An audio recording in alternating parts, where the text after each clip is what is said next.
গেল রাত 10টা, বুঝলে? আমার বলে কাজ নেই, কাজ আমাকে খুঁজে নেয়।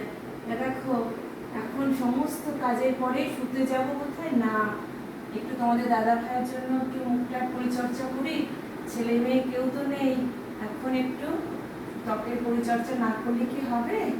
বয়সকে ছুতে দিলে হবেই না।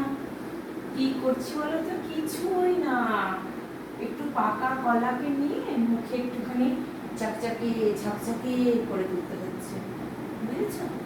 তোমরাও করো নাকি? আমি যেই ফলটা খাই সেই ফলটাকে নিয়েই আমি আবার মুখে ঢুকে ঘষে নিই। একদম সব কিছু ন্যাচারাল, একদম ন্যাচারাল। কিছুক্ষণ মেখে রেখেছি, এটা একটু ম্যাসাজ করে আবার ধুয়ে ফেলবো।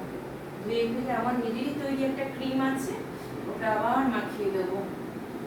এই হচ্ছে আমার সারাদিনের কর্মকাণ্ড, পাগলামও বলতে পারো তোমরা অবশ্য।